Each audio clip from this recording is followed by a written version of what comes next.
1897 সালের 12 জুন বিকেল 5:15 ভয়াবহ একটা ভূমিকম্প ঘটেছিল বাংলাদেশে, যাতে প্রায় 1,500 মানুষ তৎক্ষণাৎ মারা গিয়েছিলেন। আজ 124 বছর পরে যদি এখন হঠাৎ করে 7 বা 7.5 মাত্রার একটি ভূমিকম্প হয়, তাহলে প্রায় 90,000 মানুষ তৎক্ষণাৎ মারা যাবেন, ভেঙে পড়বে 2,60,000 ঘরবাড়ি, এবং যে পরিমাণ ক্ষতি হবে এবং যে পরিমাণ রাস্তায় ইটসুরকি পড়ে থাকবে, সেটা সরিয়ে ফেলা আমাদের জন্য একটা অনেক বড় চ্যালেঞ্জ হবে। একটা ঝুঁকির মধ্যে কিন্তু আমরা আছি। আপনাদের যদি মনে থাকে, কয়েকদিন আগেই আমরা 10 দিনের মধ্যে 10 বার ভূমিকম্প পেয়েছি সিলেট অঞ্চলে, এবং বলা হচ্ছে যে গত 400 বছর ধরে টেকটনিক প্লেটের যে চাপটা জমা আছে, সেটা যে কোনো সময়ই বিস্ফোরিত হতে পারে ভূমিকম্পে। ঝুঁকি আছে, ঝুঁকি থাকবে, কিন্তু সেই ঝুঁকিকে কি করে মোকাবিলা করা যায়, কতটা সহনীয় পর্যায়ে আনা যায়, সেটাই আমাদের প্রচেষ্টা। আর সেই প্রচেষ্টা নিয়ে আজ আমরা কথা বলবো। আমাদের সাথে রয়েছেন জনাব মোহাম্মদ মহসিন, সচিব, দুর্যোগ ব্যবস্থাপনা ও ত্রাণ মন্ত্রণালয়। আমাদের সাথে রয়েছেন ঢাকা বিশ্ববিদ্যালয়ের মাননীয় প্রভিসি ডক্টর মাকসুদ কামাল। আমাদের সাথে রয়েছেন জনাব Gaurav Roy, head of office, German Red Cross, এবং রয়েছেন জনাব ফিরোজ সালাউদ্দিন, মহাসচিব, বাংলাদেশ রেড ক্রিসেন্ট সোসাইটি। স্বাগত আপনাদের চারজনকেই। আমরা আলোচনা শুরু করব, তবে আলোচনা শুরু করবার আগে আমরা একটা ছোট ডকুমেন্টারি দেখে নিতে চাই এই দুর্যোগ ব্যবস্থাপনার উপরে, তারপরে আমরা আলোচনায় ফিরে আসব। তো তাহলে দেখি আমরা ডকুমেন্টারিটা। বাংলাদেশ সহ পৃথিবীর বহু দেশে পাহাড় কেটে অপরিকল্পিত আবাসন ও শহরায়ন গড়ে ওঠায় সৃষ্টি হয়েছে ভূমিধস, যার ফলে ভূমিকম্প সহ অন্যান্য প্রাকৃতিক দুর্যোগের প্রাদুর্ভাব লাগামহীনভাবে বেড়েছে। পরিসংখ্যান অনুযায়ী 50 বছরে বাংলাদেশে ভূমিকম্পের ফ্রিকোয়েন্সি বৃদ্ধি পেয়েছে কয়েক গুণ। ইন্ডিয়ান, ইউরেশিয়ান ও বার্মিজ, এই 3 গতিশীল প্লেটের সংযোগস্থলে বাংলাদেশের অবস্থান। ইন্ডিয়ান ও বার্মা প্লেটের সংযোগস্থলে অবস্থিত সিলেট, যার উত্তরে ডাউকি ফল্ট। এই প্লেটগুলো সক্রিয় থাকা এবং পরস্পরের দিকে ধাবমান হওয়ায় এখানে প্রচুর শক্তি জমা হচ্ছে। অতি সম্প্রতি দফায় দফায় ভূমিকম্পে কেঁপে ওঠে বিভাগীয় শহর সিলেট। এতে জনমনে আতঙ্ক ছড়িয়ে পড়ে। বিশেষজ্ঞদের মতে 8 মাত্রার ভূমিকম্প হওয়ার ঝুঁকিতে রয়েছে বাংলাদেশ। ঢাকা শহরের প্রায় 1 থেকে 2 লাখ মানুষের প্রাণহানির শঙ্কা রয়েছে। অতি জরুরি ভিত্তিতে রাজধানীর ভবনগুলোর ভূমিকম্প প্রতিরোধ ক্ষমতা পরীক্ষা, জনমনে আতঙ্ক ও ঝুঁকি কমাতে সচেতনতা মহড়া বাড়ানোর ওপর গুরুত্ব আরোপ প্রয়োজন। আর এই গুরুত্ব অনুধাবন করে নিয়মিত কাজ করে যাচ্ছে বাংলাদেশ রেড ক্রিসেন্ট সোসাইটি ও German Red Cross. Bangladesh Red Crescent Society 2019 সালের জুন থেকে ঢাকা শহরের বিভিন্ন ওয়ার্ডে Dhaka earthquake and emergency preparedness enhancing resilience project পরিচালনা করছে। প্রজেক্টটি এবছরের সেপ্টেম্বর মাসে শেষ হবে। ভূমিকম্পের মতো প্রাকৃতিক দুর্যোগের সৃষ্ট সমস্যা মোকাবেলায় বাংলাদেশ রেড ক্রিসেন্ট সোসাইটি ও জার্মান রেড ক্রস প্রশিক্ষণ ও সচেতনতা সৃষ্টি সহ নানা উদ্যোগ গ্রহণ করেছে, যা এই দুর্যোগ মোকাবেলায় গুরুত্বপূর্ণ ভূমিকা পালন করছে। কিছু ক্ষেত্রে সফলতা অর্জন করেছে। ইতিমধ্যে সহস্রাধিক দক্ষ ভলান্টিয়ার্স তৈরি করতে সক্ষম হয়েছে। দুর্ঘটনা সংবলিত এরিয়া চিহ্নিত করে অ্যালার্ম অ্যাপ তৈরি একটি কার্যকরী উদ্ভাবনী সাফল্য, যা সতর্ক করতে সহায়তা করবে। ভূমিকম্পের বিধ্বংসী আঘাত মোকাবেলায় সরকার ও জনগণের সচেতনতা অতীব জরুরি। কেবল সচেতনতাই পারে সম্ভাব্য ক্ষতি মোকাবেলা করতে।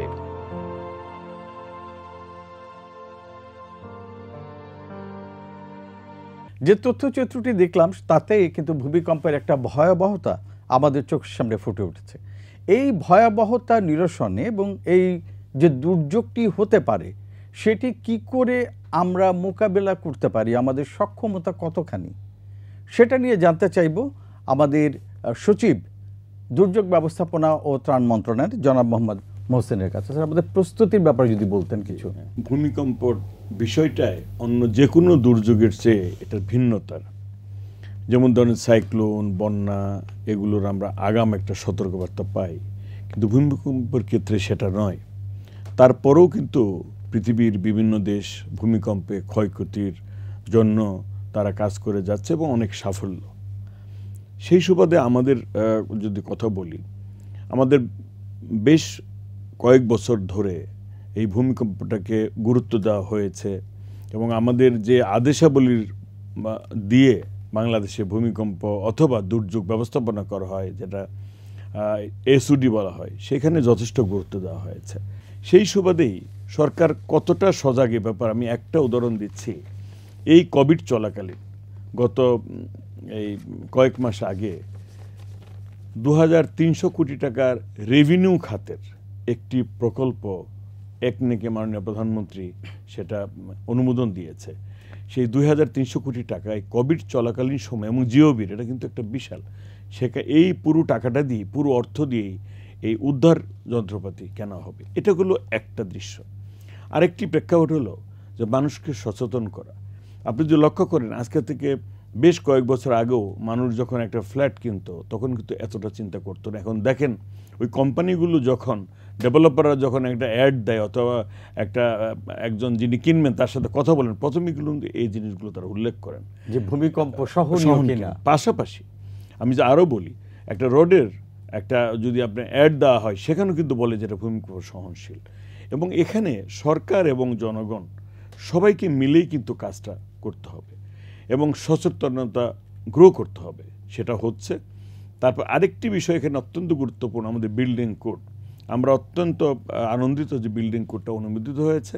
এখন এটাকে পুরোপুরি মাঠে নিয়ে যেতে হবে, মানুষকে এটাকে অনুসরণ করতে হবে এবং বাস্তবায়ন করতে হবে। তাহলে কিন্তু আমাদের ভূমিকম্পের যেহেতু কোনো আগাম বার্তা নাই, পৃথিবীর যে জিনিসটা, যে ফ্রেমওয়ার্কের আওতায় এখন দুর্যোগ ব্যবস্থাপনা করা হয় তা হলো সেন্দাই ফ্রেমওয়ার্ক, যেটা 2015 থেকে 2030 সাল পর্যন্ত সারা পৃথিবীর দুর্যোগ ব্যবস্থাপনা কিভাবে হবে সেটা সেখানে উল্লেখ আছে এবং সেইখানে বলা আছে প্রস্তুতি প্রস্তুতি এবং প্রস্তুতি। বিশেষজ্ঞরা বলছেন যে যদি 7 থেকে 7.5 মাত্রা ভূমিকম্প হয় তাহলে ঢাকা শহরে 72,000 ভবন ভেঙে পড়বে এবং 7 কোটি টন কনক্রিটের সৃষ্টি হবে।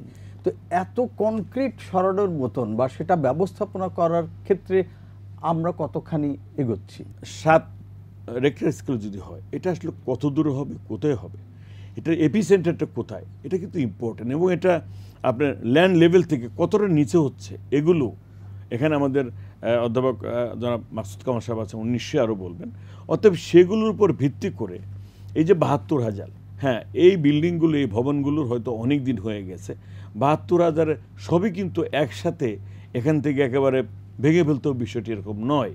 এর মধ্যে আমরা যেটা পেয়েছি 500-র উপরে, 521টার মতো ভবন, যেটা আমাদের খুব তাড়াতাড়ি এগুলোকে ভাঙা দরকার এবং সে কার্যক্রম চলছে। ইতিমধ্যেই কিছু বিল্ডিং ভবন ভাঙাও হয়ে গেছে। তবে আপনি যে কথাটা বললেন, হ্যাঁ ডেব্রিজ যেটা হবে, আপনি শুনলে খুশি হবেন যে ডেব্রিজ ম্যানেজমেন্টের জন্য একটা গাইডলাইন ইতিমধ্যে আমরা তৈরি করেছি। এটি একটি বিশাল বিষয়। ঢাকা শহরে প্রায় 2 কোটি মানুষের বসবাস এবং লক্ষ ভবন এখানে আছে, এটা বিষয়। তবে এটা থেকে তো আর আমরা থামতে পারবো না। আমাদের দুর্যোগ ব্যবস্থাপনা অ্যাক্ট আছে 2012, আমাদের দুর্যোগ ব্যবস্থাপনা পলিসি আছে। সব জায়গাতে এখন ভূমিকম্পটাকে গুরুত্ব দিয়ে এবং তার প্রস্তুতি নিয়ে কিন্তু কাজ করছে সরকার এবং নগরায়ন তো বাড়ছে দিন দিন। এটাও কিন্তু আমাদের কিন্তু উপজেলাগুলো এখন নগর হয়ে গেছে। আমাদের বাংলাদেশে অনেক ইউনিয়ন আছে, আমি নামও বলতে পারি, ইউনিয়ন হেডকোয়ার্টার দেখবেন অনেকগুলো ভবন এবং বিল্ডিং হচ্ছে, সেগুলোও কিন্তু আমাদের কনসিডার করেই কিন্তু পুরোপুরি প্রস্তুতি নেওয়া হচ্ছে। অনেক ধন্যবাদ। আসতে চাই ডক্টর মাকসুদ কামাল, প্রফেসর, ঢাকা বিশ্ববিদ্যালয়, আপনার কাছে। বিশেষজ্ঞরা বলছে যে ভূমিকম্প পরবর্তী সময়ে যেটা একটা বড় জিনিস দরকার হয় সেটা হচ্ছে যথেষ্ট পরিমাণ খোলা জায়গা, যেখানে ভূমিকম্প হলে লোকজন আশ্রয় নিতে পারবেন, থাকতে পারবেন। কিন্তু ঢাকা শহরে আশ্রয় নেবার মতন বা দাঁড়াবার মতন যথেষ্ট পরিমাণ খোলা জায়গা নেই এবং এ ধরনের আরও অনেক অবকাঠামো, যেমন বিল্ডিং কোড অনেক ক্ষেত্রেই যারা বিল্ডিং বানাচ্ছেন তারা মানতে চাইছেন না। এইসব ক্ষেত্রে কি করা যায়? আমরা নিজেরা কাজ করছি যে বস্তুত অর্থে যে ওপেন স্পেস, এই ওপেন স্পেসে যদি মানুষ যারা গৃহহীন হবে, সে গৃহহীন মানুষ কোথায় যাবে? পৃথিবীর সব দেশেই ভূমিকম্পের পরে গৃহহীন মানুষদেরকে ওপেন স্পেসে স্থান দেওয়া হয়, সেখানে তাঁবু টাঙ্গিয়ে মানুষকে রাখা হয় এবং সেই জন্যে এই ভূমিকম্প দুর্যোগ ব্যবস্থাপনার জন্যে যে কন্টিনজেন্সি প্ল্যান, সেই কন্টিনজেন্সি প্ল্যানও কিন্তু বলা আছে ওপেন স্পেসগুলোকে প্রস্তুত করতে হবে এবং কোনটা কোনটা ওপেন স্পেস হতে পারে সেগুলোর ব্যাখ্যাও আছে। ব্যাখ্যাটা হলো এরকম, যেখানে 5,000 পরিবারকে আপনি যে ওপেন স্পেসে রাখতে পারবেন সেটি হবে একটি আদর্শ ওপেন স্পেস। সেখানে মানুষ ম্যানেজারিয়াল পয়েন্ট অফ ভিউ থেকে সেটাকে একটা আদর্শ জায়গা বলবো, খোলা জায়গা, যেটাকে আমরা ওপেন স্পেস হিসেবে ব্যবহার করব। তো ঢাকা শহরে এরকম 13টি ওপেন স্পেস আছে অনলি, যেখানে within the city corporation area only 13টি ওপেন স্পেস আছে, যেখানে আপনি 65,000 পরিবারকে আপনি স্থান দিতে পারবেন। আমাদের যেটি আপনি বলেছেন আপনার বক্তব্যের প্রথমে যে কথাটি আপনি বলেছিলেন যে এখানে যদি 7 বা 7.5 মাত্রা একটা ভূমিকম্প হয়, সেই কাজটি বস্তুত অর্থে আমারই করা। আমি তখন এই যে সিডিএমপি প্রজেক্টে কাজ করছিলাম। উৎসস্থল হলো মধুপুর। মধুপুরে যদি 7 থেকে 7 ম্যাগনিটিউডের একটা ভূমিকম্প হয় ঢাকা শহর থেকে, তাহলে পরে ঢাকা ইন্টেন্সিটি অনুভূত হবে 8। সেই ইন্টেন্সিটিতে 72,000 বিল্ডিংয়ের কথা বলা হয়েছে।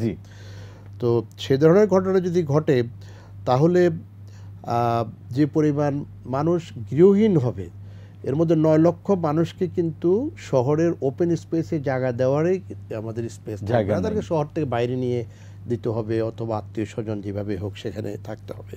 তো যেহেতু সচিব মহোদয় এখানে আছেন, আমাদের একটা অনুরোধ থাকবে যে ওপেন স্পেসগুলোকে সংরক্ষণ করা। 2 ধরনের ওপেন স্পেস আছে। একটা হলো আপনি ফার্স্ট এইড দিবেন, এই সার্ভিসটা দিয়ে যে বাড়িঘরগুলো ক্ষতিগ্রস্ত হয়েছে সে বাড়িঘর থেকে মানুষকে টেম্পোরারি ওপেন স্পেসে নিয়ে যাবেন। এরকম অসংখ্য ওপেন স্পেস আছে সার্ভিস দেওয়ার জন্যে। এগুলো যদি সতর্কতাগুলো অবলম্বন করে সুইটেবল এরিয়াকে ওপেন স্পেস হিসেবে আমরা আগেই বেছে নিই এবং আমাদের প্রস্তুতিটা রাখি, তাহলে পরে ভূমিকম্পের পরেই মানুষকে অ্যাটলিস্ট টেম্পোরারি তাদের যে থাকার যে ব্যবস্থা সেটা কিন্তু নিশ্চিত করা যাবে। অনেক ধন্যবাদ ডক্টর মাকসুদ কামাল। আমি এই প্রসঙ্গে আপনার কথা প্রসঙ্গে আসতে চাই জনাব ফিরোজ সালাউদ্দিনের কাছে, মহাসচিব বাংলাদেশ রেড ক্রিসেন্ট সোসাইটি। একটু আগে ডক্টর মাকসুদ কামাল যেটা বলছিলেন যে আমাদের এখানে দুর্ঘটনা যখন ঘটবে, ভূমিকম্প ঘটে যাবার পরে যখন মানুষ গৃহহীন হয়ে যাবে, তাদের থাকার জন্য তাঁবু দরকার হবে, খাবার দরকার হবে, চিকিৎসা সুবিধা দরকার হবে এবং ইনফ্রাস্ট্রাকচার সুবিধা দরকার হবে। এসব ব্যাপারে আমাদের বাংলাদেশ রেড ক্রিসেন্ট সোসাইটির কতখানি প্রস্তুতি আছে? আপনি জানেন যে বাংলাদেশ রেড ক্রিসেন্ট সোসাইটি একটি মানবিক প্রতিষ্ঠান এবং যে কোনো দুর্যোগে এরা কাজ করে। সেটা যদি ঝড় ঝঞ্ঝা হয়, সাইক্লোন হয়, বন্যা হয়, সেই শুরু করে আমরা এই যে এই আর্থকোয়েকের মতো বা ভূমিকম্পের মতো দুর্যোগের জন্য আমরা কিন্তু প্রস্তুত আছি। আপনারা জানেন যে আমরা বাংলাদেশ রেড ক্রিসেন্ট সোসাইটি সরকারের একটা সহযোগী সংস্থা। সচিব মহোদয় সঠিকভাবে বলেছেন, শুধু একা নয়, সরকার একা কাজ করে এটি কিছু করতে পারবে না। এটার জন্য একটা কম্প্রিহেন্সিভ প্ল্যান লাগবে এবং সব সহযোগী সংস্থাগুলি মিলে, সবাই মিলে এটাকে কিন্তু মোকাবেলা করতে হবে। কারণ এটা একটা মেগা ডিজাস্টার হবে, আল্লাহ না করুক, এটা মেগা ডিজাস্টার হবে। এবং আমাদের প্রভিসি মহোদয় বলেছেন সঠিকভাবে যে এই সময় এরকম যদি একটা দুর্ঘটনা যদি ঘটে, এই এত ক্যাজুয়ালিটি হবে যে এখানে যদি কেউ যদি লিডারশিপ না নেয়, স্বেচ্ছাসেবক যদি আমরা তৈরি না করতে পারি, তাহলে হবে কি এই যে এদেরকে ইভ্যাকুয়েশন করে সেফ প্লেসে নিয়ে যাওয়ার মানুষের কিন্তু সংকট হবে, কে কাকে নিবে। এবং সবচেয়ে বড় কথা হলো এই স্বেচ্ছাসেবা কিন্তু এটা কিন্তু একটা খুব জেনারেল বিষয় নয় যে কোনো লোকই স্বেচ্ছাসেবা আগে, হ্যাঁ ইনস্ট্যান্ট ভলেন্টিয়ার দরকার হবে, কিন্তু তাদেরকে আমাদের এই রকম সিচুয়েশনে আমাদেরকে দরকার হবে প্রশিক্ষিত স্বেচ্ছাসেবক। কারণ আপনি দেখবেন যে একটা ফ্র্যাকচার্ড একটা লোককে কিন্তু যেভাবে কাঁধে নেওয়া যায় না, বা যেমনি নিলে তার কিন্তু আরও ক্ষতি হয়ে যায়। তো এই জন্য আমরা যে ঢাকাকে কেন্দ্র করেই, যেহেতু ঢাকার ক্যাজুয়ালিটি বা ঢাকার ডিজাস্টারটাই সবচেয়ে বেশি হবে বলেই ধারণা করা হচ্ছে, আমরা যে দক্ষিণ ঢাকা সিটি কর্পোরেশনের প্রায় আমরা 18টা ওয়ার্ডে আমরা এই কার্যক্রম গ্রহণ করেছি এবং সেখানে আপনার মানুষের মধ্যে একটা প্রথম কথা হলো তো সচেতনতা সৃষ্টি। আমরা একটু আগে বলছিলাম আশ্রয়ন সহ যে তাঁবু, তাদের থাকার জন্য খাট বা যেটা চৌকির ব্যবস্থা করা হয়, তাদের চিকিৎসা, সে ব্যাপারেও কি রেড ক্রিসেন্টের এরকম প্রস্তুতি আছে? আমাদের প্রচুর টেন্ট আছে। আমাদের প্রচুর টেন্ট আছে। আমরা মূলত আমাদের ওয়্যার হাউসটা চট্টগ্রাম বেস, আমরা ঢাকা বেস এইটা করার চেষ্টা করছি। তো আমাদের কাছে প্রচুর টেন্ট আছে, এরকম সিচুয়েশনে এই টেন্টের আমরা সহায়তা ইনশাল্লাহ দিতে পারবো, এবং এগুলোর জন্য প্রশিক্ষিত আমাদের জনগোষ্ঠী আছে আমাদের কাছে। এবং সরকার থেকেও তো অনেক তাবু কেনা হয়েছে, অনেক। আচ্ছা। এবং এই অর্থ বছরে আরো তাবু কেনার জন্য আমাদের যথেষ্ট বাজেট আছে। আমি জনাব Gaurav Roy, head of office German Red Cross, আপনার কাছে জানতে চাইব যে আধুনিক বিশ্বে তারা কি কি করেন যেটা আমাদের দেশে নাই বা যেগুলো আমরা করতে পারি? ধন্যবাদ প্রশ্নটার জন্য। অ্যাকচুয়ালি আমরা সবাই কিন্তু এই ঝুঁকি হ্রাসের জার্নিতে বিভিন্ন স্থলে আছি। আমরা কম্পেয়ার করতে গেলে মানে খুবই কখনো মনে হবে যে এক দেশ অনেক আগিয়ে গেছে বা এক দেশ এইটা না, কিন্তু আমাদের মনে হয় বাংলাদেশে সবাই বলে বাংলাদেশ থেকে আমরা অনেক কিছু শিখতে পারি। আর এই ঝুঁকি হ্রাস ডিজাস্টার রিস্ক রিডাকশন যেটাতে আমরা কাজ করছি, আমাদের মনে হয় যে বাইরের থেকে যদি আমাদের শিখতে হয় একটা দুটো জিনিস যদি আমি লক্ষ্য করি, সেটা হচ্ছে কি করে একটা ভালো সিস্টেম্যাটিক ওয়েতে আমরা নিজেকে তৈরি করি। আর এটা হচ্ছে কমিউনিকেশন, লিডারশিপ, নেতৃত্ব, তা আর কি করে আমরা ইনফরমেশন টেকনোলজিটা ইউজ করব যখন এই ঘটনা হয়, সেইগুলো জিনিসে আমাদের একটু গুরুত্ব দেওয়া উচিত। আরেকটা জিনিস হচ্ছে আমার মনে হয় যে এই রেগুলেটরি ফ্রেমওয়ার্ক, যেটা আমাদের আইন কানুন, এই বিল্ডিং যেটা মহসিন স্যার বললেন, বিল্ডিং কোড, এইগুলোর ইমপ্লিমেন্টেশন আপনারা বলেছেন এক্ষুনি, ওইগুলো জিনিসে মনিটরিংটা খুব ইম্পর্টেন্ট। আমরা বলে দিলাম কেউ ইমপ্লিমেন্ট করলো, কিন্তু পরে দেখা যাচ্ছে যে ওই ইমপ্লিমেন্টেশনটা মনিটর করা হচ্ছে না, তখনই কিন্তু আমাদের মনে হয় তখন অনেকেরা লেজি হয়ে যায়। আমাদের এই রিসেন্ট আগুনের অনেকগুলো ঘটনা হয়েছে। তো আমি ভাবি সবাই সবার জায়গার থেকে ভালো করছি, আরও ভালো করা যাবে। আর আমি ভাবি যে ইনফরমেশন ম্যানেজমেন্ট আমাদের আছেই অলরেডি, আইএমএস বলি এটাকে, ইনফরমেশন ম্যানেজমেন্ট সিস্টেম, যেটা আমরা বলি যে ইনসিডেন্ট যদি হয় আমরা কি করে ওইটাতে নেতৃত্বতা দেব, লিডারশিপ আর কমিউনিকেশনটা কী করে করব।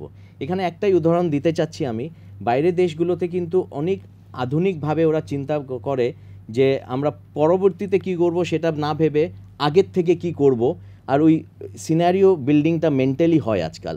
আর এই সিনারিও বা সিমুলেশন, মেন্টাল সিমুলেশন, এটা খুবই ইম্পর্টেন্ট। এই অ্যাটিটিউডটা আমাদের সবগুলো ইনস্টিটিউটে একটু দেখা উচিত, ফায়ার সার্ভিস হোক বা রাজুক হোক বা সিটি কর্পোরেশন হোক। আপনি ড্রিলের কথা বলছেন, যেগুলো ড্রিল করা, ড্রিলের পরের জিনিসটা আমরা একটু দেখতে হবে, এই ড্রিল থেকে আমরা কি শিখলাম। কারণ আমরা মোহরা করে দিই, তারপরে কিন্তু আমরা এই লেসন লার্নটা একটু সময় লাগে। এই ক্রিটিক্যাল ফেজগুলোতে আমাদের একটু দেখতে হবে কি করে আমরা ইমপ্রুভমেন্টটা আনবো। আরে বাহ, দারুণ বললেন। ফিরতে চাই এখন মোহাম্মদ মহসিন, সচিব, দুর্যোগ ব্যবস্থাপনা ও ত্রাণ মন্ত্রণালয়, আপনার কাছে। যে কথা কামাল স্যার বলেছেন, যে কথা ফিরোজ সালাউদ্দিন সাহেব বললেন এবং গৌরব রয় সাহেব বললেন, সেটা হচ্ছে যে একটা আমাদের যথেষ্ট পরিমাণে খালি জায়গা রাখার ব্যাপার, যেখানে আমরা আশ্রয় দিতে পারি দুর্ঘটনা ক্ষতিগ্রস্ত মানুষদের, এবং একই সঙ্গে আমাদের যথেষ্ট পরিমাণে তাঁবু থেকে শুরু করে ঔষধপত্র, তাদের ইনফ্রাস্ট্রাকচার ডেভেলপমেন্ট, সেটা প্লাস উনি যেটা বললেন যে মনিটরিংয়ের ব্যবস্থা, যে আমরা বিল্ডিং কোড মানার কথা বলছি, আসলে কি মানছে? আমরা বলে দিচ্ছি মানতে হবে, মানছে কি না, বা এটা আসলে ওরা বলছে যে যারা বিল্ডিং নির্মাণ করছেন যেটা 8 মাত্রার ভূমিকম্প সহনীয়, 9 মাত্রার ভূমিকম্প, আসলে কি তাই? এই মনিটরিংগুলির ব্যাপারে কি করছেন? এই তিনটা বিষয় নিয়ে যদি আমাদের একটু বলতেন। ধন্যবাদ আপনাকে। আমি এই তিনজন যেটা বললেন, বিশেষ করে আমাদের অধ্যাপক মাকসুদ কামাল সাহেব যেটা বললেন, তার দু একটি পয়েন্ট বলতে চাই। যে কন্টিনজেন্সি প্ল্যান, এটা কিন্তু এই সরকার থেকেই এই কন্টিনজেন্সি প্ল্যানগুলো করা হয়েছে ঢাকা শহরের এবং অনেকগুলো শহরের। এটাকে আপডেট করারও পরিকল্পনা আমাদের আছে এবং অলরেডি প্রকল্প নেওয়া হয়ে গেছে। ধরেন মিরপুরের 2 নম্বর সেকশন, সেখানে আজকে থেকে 10 বছর আগে যেরকম যতটুকু জায়গা ছিল, যে কটা ভবন ছিল, এখন কিন্তু সে চেহারা নেই। অতএব এগুলোকে প্রতিনিয়ত আপডেট করতে হবে এবং আপডেট করার জন্যই কিন্তু আমরা প্রকল্প নিয়েছি এবং এই প্রকল্প আরও বৃদ্ধি করছি। ওপেন স্পেসের কথাটা যেটা বললাম, আপনি যদি এখন রাজকের সর্বশেষ যদি দেখেন, যতটুকু জায়গা ছাড়ার একেবারে আপনি খেয়াল করেন, যেহেতু ডেভেলপাররা এখন একটা ফ্যাক্টর, ইন্ডিভিজুয়াল বাড়ি খুব কম হয়, অতএব আপনি যদি নিজেও এটা পরীক্ষা করেন, অতটুকু জায়গা ছাড়া কিন্তু প্ল্যান পাস হচ্ছে না। তাকে আগুনের জন্য আলাদা করে যেটা জায়গা রাখার বেরো সেটা রাখতে হবে, স্পেস রাখতে হবে। এটা এখন এটাকে ম্যান্ডেটরি করে মনিটর করে এটা এনশিওর করতে হবে। সে কাজগুলো শুরু হয়ে গেছে। আমাদের যেহেতু এই বিল্ডিং কোডটা একেবারে লেটেস্ট বিল্ডিং কোড, এবং এটা যে কোনো ভালো শহরের সাথে আমরা উই ক্যান কম্পেয়ার, একটা ভালো বিল্ডিং হয়ে গেছে, এটা কিন্তু একটা বিষয়। আরেকটা যেটা বললেন, আমাদের একটা বড় স্ট্রেংথ হলো, যেটা রেড ক্রিসেন্ট সোসাইটির মহাসচিব মহোদয় বললেন, আমাদের যে রোল মডেল এটা কিন্তু এতটাই স্বীকৃত, প্রতিনিয়ত আমরা আন্তর্জাতিক ক্ষেত্রে কথা বলে উদাহরণ দিচ্ছি। আমাদের যে স্বেচ্ছাশ্রম, এই যে ভলান্টিয়ারিজম, যেটা এটা পৃথিবীর কোথাও পাবেন না। তারা নিজের জিনিসই কিন্তু 2 তলা থেকে 3 তলায় তুলে না, আমাদের নিজেরটা তো নিচতলা থেকে 5 তলা তুলে কোনো প্রয়োজনে বন্যা অথবা যদি কিছু হয় অন্যেরটাও কিন্তু লাভ দিয়ে তুলে। আমি আবারও বলি, যে সমস্ত দেশগুলো সহনশীল হয়েছে তার আসলেই সময় লেগেছে, আমাদেরও সময় লাগলেও কাজ যেহেতু শুরু হয়েছে, আমাদের এই দেশের নাগরিকদের দুটো জিনিস, কোনো কাজ শুরু করলে অনেক গতি নিয়ে করতে পারে। উদাহরণ মোবাইল ফোন ব্যবহার, বহু উন্নত দেশে আপনি জান না কেন অনেকে মোবাইল ফোন এখনও পারেন, আপনি দেখেন। অথবা আমরা খুব আশাবাদী, এবং সরকারের যেহেতু কমিটমেন্ট আছে, আমরা আশা করি এই এই এই সমস্যাগুলো উতরে আমরা এই সহনশীল, বিশেষ করে ভূমিকম্প সহনশীল হিসেবে দেশ ইনশাল্লাহ দাঁড়িয়ে যাবে। ইনশাল্লাহ, নিশ্চয়ই। ডক্টর মাকসুদ কামাল, আপনার কাছে আসতে চাই, আপনি ভূমিকম্প নিয়ে অনেকগুলো গবেষণা করেছেন এবং আপনার গবেষণা তথ্যগুলো আমরা ইন্টারনেটে পাচ্ছি। সেই গবেষণার আলোকে নীতিমালা তৈরি করেছেন এবং যে উপদেশমালা দিয়েছিলেন সরকারকে, আপনার কি মনে হয় কতখানি সেগুলো বাস্তবায়নের ক্ষেত্রে সরকার এগুচ্ছে? আমরা যে নীতিমালাগুলো বা যে কাজ করেছি সেটি সরকারের পক্ষ হয়েই কাজ করেছি। সরকারে আমাদেরকে বলেছে যে এই কাজগুলো করার জন্য, সেভাবে আমরা সরকারের সহযোগিতা করার জন্য কাজ করেছি, যেহেতু আমাদের এই বিষয়ের উপরে লেখাপড়া আছে। তো একটি দেশের প্রধান বিষয় হলো কোনো একটা দুর্যোগের বিষয়ে সেই দেশ কতটুকু দুর্যোগ প্রবণ সেটিও জানা, এবং সিনারিও ডেভেলপ করা, যে ক্ষয়ক্ষতি কেমন হতে পারে ওই দুর্যোগে। এই ধরনের নলেজ প্রোডাক্ট আমরা সরকারের সহযোগিতায় এগুলো সবই তৈরি করা আছে। কিছুক্ষণ আগে আমাদের দুর্যোগ ব্যবস্থাপনা তার মন্ত্রণালয়ের সচিব মহোদয় যেটি বলেছেন যে কন্টিনজেন্সি প্ল্যান, এইটি সরকারের সকল সংস্থার জন্য, যাদেরকে আমরা ফার্স্ট রেসপন্ডিং অর্গানাইজেশন বলি, পার্টিকুলারলি এই আরবান ডিজাস্টারের ক্ষেত্রে, এটি সকল সংস্থার জন্য কন্টিনজেন্সি প্ল্যানটি প্রণয়ন করা হয়েছে। এবং সেই কন্টিনজেন্সি প্ল্যানের আলোকে কিছুক্ষণ আগে সচিব মহোদয় যে নগর ভলেন্টিয়ারের কথা বলেছেন, আমাদের রেড ক্রিসেন্টের মহাসচিব মহোদয় যেটি বলেছেন, ওই কন্টিনজেন্সি প্ল্যানের মধ্যেই কিন্তু নগর, যেমন ওই যে আমাদের সিপিবির ভলেন্টিয়াররা আছে, যে সাইক্লোন প্রিপেয়ারনেস প্রোগ্রামের, তাদের এক ধরনের প্রশিক্ষণ, আবার নগরের যারা ভলেন্টিয়ার হবে তাদের এক ধরনের প্রশিক্ষণ। আমাদের রেড ক্রিসেন্টের সচিব মহোদয় বলেছেন যে একজন ফ্র্যাকচার্ড মানুষকে তাকে কিভাবে উদ্ধার করতে হবে। বাম আর্থকুয়েকের পর আমি সেখানে গিয়েছিলাম দেখার জন্য, একটি নগর কিন্তু পুরোপুরি ধ্বংস হয়ে গেছে ইরানের, এবং ইরানের red Crescent society is very strong red Crescent society. সেখানে শিক্ষার্থীদেরকে, স্কুলের শিক্ষার্থীদেরকে তাঁবু অল্প সময়ের মধ্যে কিভাবে একটি ওপেন স্পেসে তাঁবু টাঙিয়ে দিতে হয় এবং মানুষকে ফার্স্ট এইড করে ওই তাঁবুতে নিয়ে আশ্রয় দিতে হয়, সেখানে কিন্তু শিক্ষার্থীদেরকে শেখানো এবং আমাদেরকে সেগুলো দেখানো হয়েছে সেখানে। আমি সেখানে ইরানের ইউএনডিপিতে আমি কিছুদিন কাজ করেছি।